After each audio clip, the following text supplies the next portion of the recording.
नमस्कार मित्रांनो, स्वागत आहे तुमचं सर्वांचं आजच्या आपल्या नवीन व्हिडिओमध्ये. मित्रांनो, शेतकऱ्यांची जी कर्जमाफी आहे ती आता होणार आहे की नाही हे आपण आजच्या व्हिडिओत बघणार आहोत. शेतकऱ्यांचे जे नवीन सरकार आहे ते नवीन सरकार आता कुठल्या प्रकारे कर्जमाफी करणार, कोणती बाबी लक्षात ठेवणार आहे हे आपण आजच्या व्हिडिओत बघणार आहोत. त्यांचे नवीन नियम कुठले आहेत हे आपण आता बघूया. शेतकऱ्यांच्या कर्जमाफीसाठी सरकारने जाहीर केलेल्या ज्या योजना आहेत त्यांचा निकष प्रत्येक राज्यात वेगवेगळा असतो.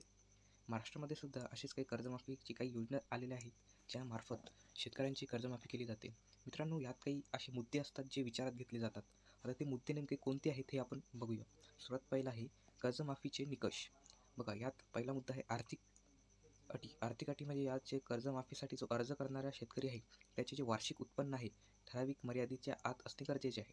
मित्रांनो, कर्जमाफी ज्या शेतकऱ्याचे होणार त्या शेतकऱ्याचे जे उत्पन्न आहे वार्षिक उत्पन्न हे म्हणजे काय ठराविक मर्यादेपेक्षा कमी असलं पाहिजे वार्षिक उत्पन्न त्याचं.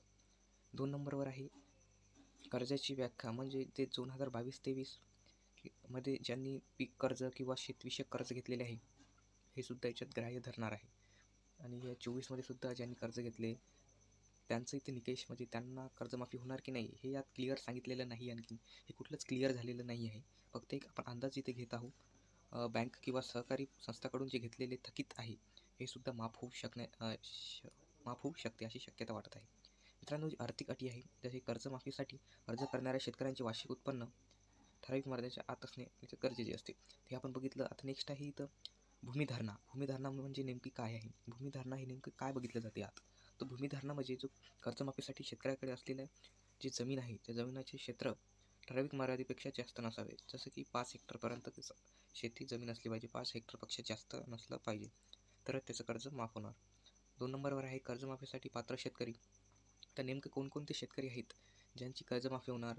तर बघा, लहान व अत्यल्प भूधारक शेतकरी म्हणजे जे लहान शेतकरी आहेत ज्यांच्याकडे शेतजमीन कमी आहे, 2-3 एकरवाले, 1.5 एकरवाले, 3 एकरवाले जे शेतकरी आहेत ते इथं पात्र असणार आहे ज्यांकडे कमी शेती आहे. ज्या शेतकऱ्यांची कर्ज परतफेड करण्याची आर्थिक क्षमता नाही तर असे शेतकरी ज्यांना कर्ज फेड करण्याची त्यांची आता तयारी म्हणण्यापेक्षा म्हणजे त्यांची स्थिती नाही आहे, त्यांची परिस्थिती नाही आहे, असे शेतकरी ते गृहीत धरण्यात येणार आहे. ज्यांची कुठलीच आता आर्थिक क्षमता नाही आहे की जे कर्ज परतफेड करू शकाल. नंबर 3वर आहे ज्या शेतकऱ्यांचे कर्ज बँकेकडे थकीत आहेत परंतु ते प्रामाणिक शेतकरी आहेत.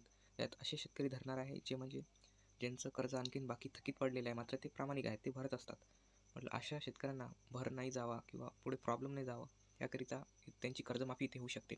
ज्यांची बँकात थकीत आहे मात्र तो प्रामाणिक व्यक्ती आहे त्याची इथे कर्जमाफी होऊ शकते. नेक्स्ट आहे अर्जाची प्रक्रिया. मित्रांनो, जे शेतकऱ्यांनी महात्मा ज्योतिबा फुले कर्जमुक्ती योजना जसे की मुख्यमंत्री शेतकरी कर्जमाफी योजना किंवा तस्मय योजनांसाठी अर्ज करावा. आता जे यात जर तुम्हाला कर्जमाफी हवी असेल तर तुम्हाला महात्मा ज्योतिराव फुले कर्जमुक्ती योजना म्हणून एक असते आणि दुसरा आहे मुख्यमंत्री शेतकरी कर्जमाफी योजना. यात तुम्ही अप्लाय करू शकता किंवा तस्मय योजनांसाठी अर्ज करावा. हे तुम्हाला अर्ज करता येणार आहे. यातून तुम्हाला कर्ज मिळेल आणि हे माफ होऊ शकते पुढे चालू. स्थानिक प्रशासन कार्यालय, बँक शाखा किंवा ऑनलाईन पोर्टलद्वारे अर्ज प्रक्रिया सुरू केली जाते. मित्रांनो, ही एक अर्जाची प्रक्रिया आहे. याद्वारे तुम्ही कर्जासाठी इथे अप्लाय करू शकता आणि यात तुमची कर्जमाफी होण्याची खूप चान्सेस आहे. आता जो नवीन सरकार आलेली आहे हे कर्जमाफी करू शकते. कर्जमाफीतील नवीन नियम आता काय आहे? जर हे जाहीर झाले असेल तर हे तुम्हाला नियम माहीत पडेल. आपण एक अंदाज बघू. महाराष्ट्र सरकारने नवीन कर्जमाफी योजना जाहीर केली असल्यास त्यामध्ये जिल्हानिहाय लाभार्थी यादी तयार केली जाते. आता जर कर्जमाफी जर खरीच होत असेल तर तुम्हाला सर्वप्रथम म्हणजे एक अर्ज इथे जी एक लिस्ट आहे, एक यादी इथे मिळेल. यात नाव तुम्हाला शोधावं लागेल तुमचं. म्हणजे विशेष योजनेअंतर्गत लाभ आहे. काही जिल्ह्यातील विशेषतः शेतकरी गटांना 50,000 रुपयापर्यंत प्रोत्साहन अनुदान दिले जाते. आता काही महत्त्वाची तारीख आहे जसे अर्ज सुरू होण्याची व शेवटची तारीख हे तुम्ही जेव्हा हा करता कर्जमाफीची रक्कम शेतकऱ्यांच्या खात्यात जमा होण्याचा कालावधी हे पूर्ण इथं बघितलं जाते. मित्रांनो, आता तुम्ही म्हणजे ज्या शेतकऱ्यांनी कर्ज घेतलेलं आहे तर त्यांचं कर्ज इथे माफ होण्याची शक्यता दाट आहे.